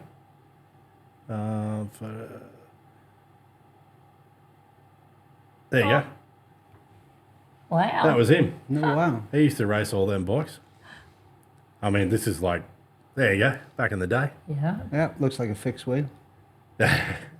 Is that, I've never noticed it before, that's a soft helmet? Yep. Yeah, right. So, yeah, no, back in the day, that's what Look he at used his to race. shoes. Yep. Yeah. Yes. He's like loafers. like fucking boating deck shoes. Yep. Yeah, no, that's, And his straps on the pedals. yeah, No cleats there. no. Yeah, no brakes, no gears. Must be a fixed wheel. Yeah, no, he raced all the circuits like I don't know. The velodromes? Yeah, that stuff. Yeah. There's a heap of photos around of him getting into that, but like I find it really interesting, like looking back on like stuff like that, and you don't think it's weird. It's like you don't think about some of that stuff very often, but then something will spark a memory, and yeah, he used to. So be your right into all that. challenge in memory of your granddad is to actually take a bicycle around Lakeside, It's never gonna happen. just coming up towards Eastern I'll Loop. take an e-scooter. Does that count? Sure. All right. Yeah, no, that's fucking old school. Shit, I haven't seen these photos in so long. It's so random how your memory. Yeah. We were talking about this the other day too. It's like it's the meat computer. Like how your head. We're going to go down a whole different track there, so I'll leave that one alone. Like I but- say, memories and stuff like that. When we had Triple M come out to do Yeah, that, that's right. the competition for the state of origin, where we were dropping the football out of the helicopter. Yeah. Margot Parker, the presenter. Yeah. When she came up and introduced herself to me, and the first thing she said, "It's been that long since here's a photo of my dad racing at Lakeside." Wow. And I says, "Well, do you want to go out?" And she went, "Yeah." So I said, "Off you go. There's the track." And Margot actually drove around in her Land Cruiser. Yeah. And you know, She cut a couple of laps. yeah, she was having a fun. But that was what you're talking about, the memories. Yeah. And that's what she said. Like my dad used to, and she had photographs on her phone, and she showed me of her dad going around Lakeside. Yeah. Yeah, that's really cool. And there's a lot of people, you know. It's sort of like, it's like being forgotten. They all have the memories of it, Yeah. and they all remember going there and its heyday and all the rest of it. And, you know, due to circumstances beyond a lot of people's control, sort of like that edge, you know, with cutting back on the major events, the V8 supercars and all that sort of stuff. Yeah. It doesn't have that sort of crowd-pulling appeal as what it used to. And that's our job, is to pick it back up and go from there, if you know what I mean, and try and generate that new inspiration and by coming up with events that run across the spectrum. Yeah, look, I think the open day is probably one of the best ideas, like being able to take out whatever. Yeah. You know, like that's great. I reckon that'll take off. Yep. I know you've only done 2, yeah? Yep. Yeah. Yeah. And really, this is only one where we had the medley of events. So Yeah, we've only yeah. had that one where where we had, for example, the gentleman that came out in his, do you have the Mercedes that had his son and daughter that did the fast laps, the speed off the street, which was pretty cool. That was not last week and the weekend before. Yeah. Yeah. Because I think his wife was having a crack at it too. His daughter. A daughter was and it? son. Yeah, his daughter and son. Yeah, because you get his, and this is going to get some hate, whatever. But the lady, we're standing there filming, and the ladies come around, and it's like, oh yeah, all right, no worries. Go on in, come back out. We're standing down there, and when he was driving, it's like, okay, yeah, right. Now he's getting into it. Because it was just, he obviously was, stretching its legs. Yes. We'll say that. Yes. Well, I mean, I was speaking to that family, and they also come from a karting background. Wow, okay. So it's good to see that, he spent time with his kids doing the karting, built up their skills, and you seen the car that he was driving. It wasn't a cheap Mercedes. No. No, that's what I mean. When you heard, when he was driving, it was like, it was on note, full noise. Yeah, and he also said to me, like, he said, I've spent a lot of money on tires, brakes, suspension. Oh, yeah. Upgrading it to allow him to do that. And I said, don't you mind your kids driving it? And he goes, nah. No, Well, that's pretty what I've got it safe. for. Pretty safe thing if something goes wrong and you're in a Merc. That's probably going to keep you pretty well together. It's like anything, mate. Yeah. If you have the desire and the want, there's people there that will afford you the opportunity to do it, and that's credit to the dad because he was allowing his kids to do it. That's true. Not every kid has the opportunity to punt a Mercedes or something of that caliber. No, that fast. Not at all. We were your mum's bluebird on the top of Chermside Shopping Centre, doing fucking kangaroo jumps. Yeah, right. Look, I think it's awesome. I love the school thing. That's really cool too. I'm sure the Wanderers will be at Jesse's event anyway. So, and the everything else you guys are doing, it's like I feel like I thought I'd kind of gotten a pretty good idea, and it's like I've learnt more tonight again. It's like I think you guys have got that much cool stuff going on, and everything would be on the calendar anyway, wouldn't it? Yes. Yeah. So that's what's the lakesidepark.com.au. There you go. There we are. And everybody can follow you guys along on your socials too. Yes. So your Lakeside Park on pretty much everything. Yep. We've got several Facebook pages. We have our Not a GP Facebook page. We have our Off-Street Drags. Yeah. We have the main one there. There's your main one, Yep. Me and Lakeside page. Yep. So see, that's a pretty awesome. That's a theme day shop. Yep. Yeah, right. Yeah. Yep. Very cool. Yeah. Yeah, and we also have like car clubs who come out and just do happy laps with us. We've had HSV come out. Someone did say something when we were out there, not last weekend, the weekend before. Yeah. Bridge. Bridge. Yes. The Dunlop Bridge. No. Yes. Where is this? Where is that would be just the best spot for camera angles and advertisement and all that sort of stuff. It's no more. Why? Is it coming back? Do you want to build it? Hey. The conversations could be had. Structural wise, Yeah. it was getting to the end of its life. Okay, but there's a conversation there that it could be replaced, maybe. Why? It was more so. It was a couple of conversations about the camera angle. Would be like, how good would it be to be above the track again? Drones. Well, that's fine for when we're involved. What about a camera on a big stick? I had a camera on a big stick, and it was like I thought this will be great, and then I was editing it, and I'm like, maybe the camera angle was like wide, but I could still see the armco. No, the barriers. Yeah, the bridge was taken down for structural reasons, and there's actually one section that still remains, and that's on the right-hand driver's right, on the inside of the facility. As you just come back around, yeah. And the reason why that section is still there, it actually has the original owner's name welded into it. So that was kept as a memorial. I've climbed on it. I didn't notice that. I'll have to have a look next time. Yeah, so he, Mr. Selinsky, he's welded his initials into it. So JT kept that as a monument. Oh, that's cool. To the guy who first built it, who built Lakeside. I reckon it needs something across the finish line, like a new version. Oh, a new version. Yeah. Well, we did have a version. Lakeside back in the day was used to test the toll cameras. Right. So we actually still have the bridge section that was used for that, that's over near the lake. So right. The actual mounting points, so just behind the medical center, and if you look across, there's these big square concrete pads. Yeah. That's where that bridge went. Right. So yeah. Yeah, that would be cool to come back. Watch this space. Watch this space, she Go reckons. fund me. That's right. We'll put it out there. We'll see if we can get everybody that. How about do you still have the bridge thing itself? Not the Dunlop Bridge, but we have the Yep. one for the tolls. From toll, yeah. Yeah. Yeah, I reckon that'd be cool. So we got the uprights and the cross member. Yeah. So that would have to be modified to allow food traffic, and they would have to put in stairs. So it would all have to be certified that's and right. council planning. And, Yeah, it's bloody dotting I's and crossing T's. yeah. So it's that aspect, would it be commercially worth it? I mean, to have people come in, you're better off just driving around the back of a facility and coming into it than Yeah. just walking across.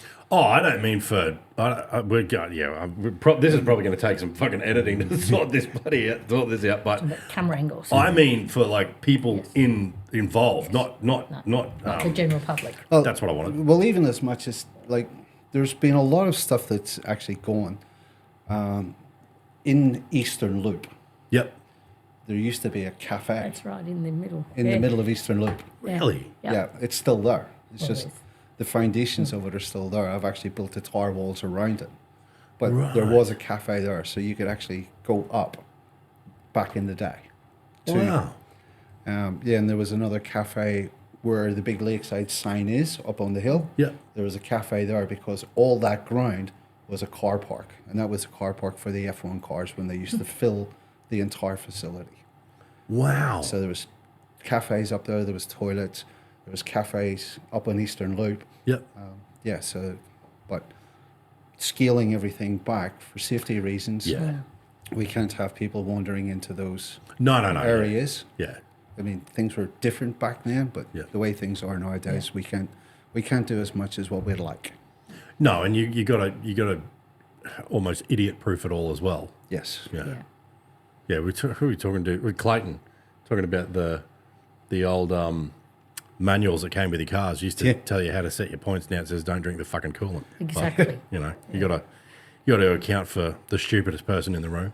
And unfortunately, I mean, it sounds stupid, but we've had to go and say to photographers, do you really want to be standing there? Move. Yeah. And that's just the way it is. They're that keen on getting the shot, they put themselves at risk. Yeah. So we have to be mindful of who they are, and that's why when you come, we get them to sign up and we can identify who they are. So Yeah. they were a Purple vest. a purple vest so that we know exactly who's supposed to be in the areas. Yeah. And anyone else who goes into those areas, we go and remove. Because Absolutely. Yeah. Well, look, what's that old saying? Like you sort of. Survival of the fittest. That's it. Darwinian theory. Yeah. Let stupidity take care of itself. Yeah, just not on our. No, it's just make it's sure a I've bit got the different. day off. Yes, yeah, a bit different when it's at a racetrack and stuff like that, and people Yeah. can get in trouble. Yeah. But out four driving it works really well. Yep. All right, cool. Well, look, I mean, God, I could keep talking to you guys for forever. I'm learning so much; it's awesome. But as far as the next events you guys have got coming up, everybody can check out the calendar. Yep. The socials. Yep. And if they want to get involved, you said there's that online booking. Yeah, they can just contact us through the site. Yep. Yep. And for anybody keen on getting involved in the Cruise for the Blues, that's October? Yep. October, yeah. October. Yep. All on the calendar. All on the calendar. All on the calendar. Awesome. Well, guys, look, I really appreciate you coming down and spending the hour Thanks with for us. having us. No worries. Absolutely, my pleasure. Thank you for letting us get involved in some of the stuff you're doing. Yeah. It's no, it's good. been a lot of fun, and I'm sure we'll see you guys out there again anyway, and Sure. everybody else will see you on the YouTube channel if they're not from the area, but if they're not, they should come up and check it out because it's a lot of fun. Yep. It is a lot of fun. It is a lot of fun. Well, you guys enjoy the rest of your arvo or night you. now. Yep. You got a long ass drive home. Yeah, that's all right.